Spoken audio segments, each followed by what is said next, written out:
Evening Apex. Well, I got an unboxing here. Thrustmaster redid their 1600. Of course, the old school style we all have come to know and love for the price and the controls that gives us, plus the ambidextrous nature of it, left or right-handed, and the fact that a lot of us have switched over to dual controls. But inside this box is a fresh, new redesign per se. And most of the designs, from what I've read, is cosmetics. Some of them are a little bit ergonomics as far as the buttons having sensors and feelers up on them. But for the most part, it's still the old school 1600. But they added on a throttle control system separate and a pedal control system. All that's inside this box. So let's open it up. Now, this whole complete setup is going for about 200 bucks on Newegg. And pretty much I think that's MSRP. I haven't seen any sales, not to say that they won't eventually go on sale. So, here we go.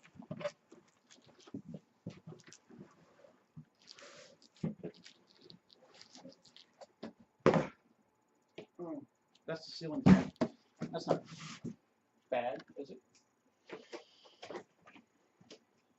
So you see, Newegg doesn't really put too much padding on this bad boy. Over there.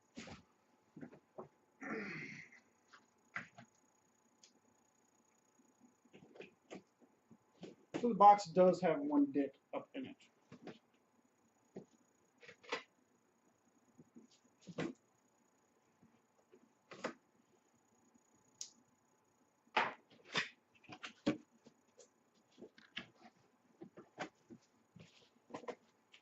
Manual.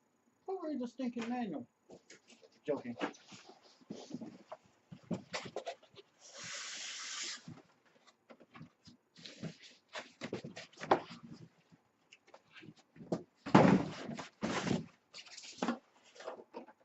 Swanky. Okay. The new pedals. I think I'm drooling a little bit. They have one there. It kind of looks like a phone jack. I think Thrustmaster has some swanky name for it. Call it what you want. Linear controls, kind of springy. Decent spring. Yeah, kind of cool looking.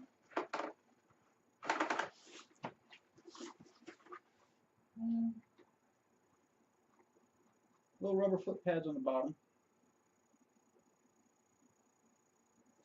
That's port A.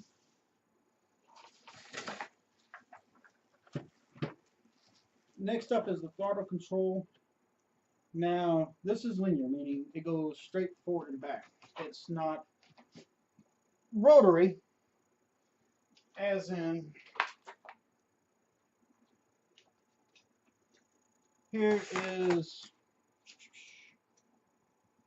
the HOTAS 4, and this one is rotary. As you see, it's kind of got it's on a circumference, where this one's just on a plane, a radius, not a circumference. Well, actually, yeah, circumference technically is right. But anyway, get that out the way. So there is the new 1600, the meat and potatoes of this meal. Granted, we got gravy and we got our veggies and cornbread. This is the bad boy. Now they redesigned the hat. Ooh. Comparison, the hat does feel a lot better. Yeah, that stickiness. I want to say, I don't know if it's the fact that the hat is fatter or that they narrowed the head. No, the head is the same, about the same.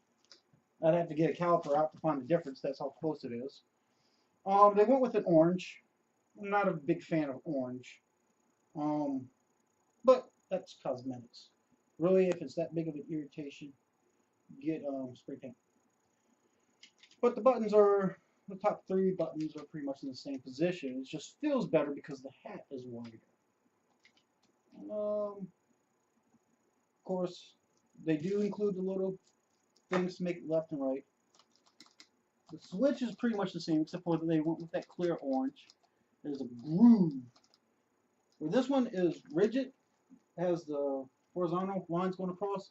This one does have a little nubby at the bottom. Kind of feels weird, but not obtrusive. So the base around it has a little bit more. This one's more, the original design's a little bit more rigid. This one has a little bit more cushion to it. The buttons do have those little indentations for reorientation, plus the little lip, kind of like on your F and J keys on your keyboard. Then you got some like little beep, beep, beep, beep. You see those little nubs up on it? You kind of feel it to help reorientate your fingers. So that is an ergonomic improvement. The response of the buttons feel about the same. Now granted, my original one does have a little bit of wear and tear on it, but not as much as I'd like. Buttons all feel the same about except for the top hat and the closeness of it, like I was describing earlier. Now the difference in the throttle is that the old school was just this kind of nothing fancy or snazzy about it. This one does have a ridge, does have little lines, not that you're going to be looking down looking at your lines on your controller. So you can still got your old school left and right switch. That's interesting. Yeah boy, looks like Thrustmaster is going to have another add-on accessory to it. In theory, don't quote me on this. I ain't said. Right here looks like mounting brackets for like bottom of a digital camera for a tripod, or pretty much any camera for a tripod. But it looks like there's some mounting screws right here that were not on the original. So there's those extra holes. Don't know what Thrustmaster is planning to do with it, if they plan to do anything with it. Gotta wish RSI Cloud Imperium would have went with Thrustmaster instead of Scytech for their joysticks. For their Star Citizen joysticks. So let's put this back. Now, as far as connectivity, you got a USB on the throttle, USB on your joystick, and of course, I was describing the telephone kind of jack. And the telephone jack looks like it plugs in right here to the throttle.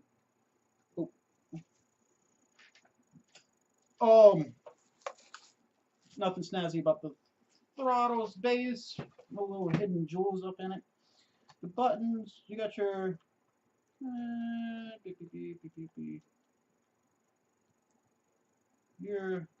yeah, that's for that could be mapped to something for dang sure. Problem is these buttons right here kind of tuck in back here.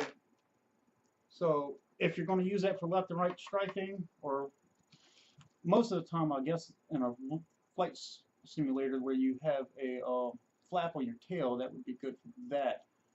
But really, it's not very ergonomical. Kind of an awkward position. Maybe more of a claw style grip.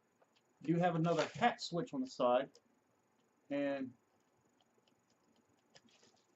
that feels like a four-way switch right there. That's another four-way switch. That's a four-way switch plus another button. That's a lot of mapping, but these I probably won't use those except for maybe putting like automatic landing on one or that kind of thing. Stuff I'm not going to be using very often. But Let's see how well Star Citizen integrates in with all these new controls, and that will be the next video. Ooh, look, the dial right here. I don't know exactly what we would use that for, but this throttle just seems cramped, to say the very least. Kind of hard to reorientate your fingers with it. Am glad that they didn't go with the full RGB gaudiness. They could have gone that route very quickly, very commonly, with a lot of people are doing with LCD screens that you're never going to take.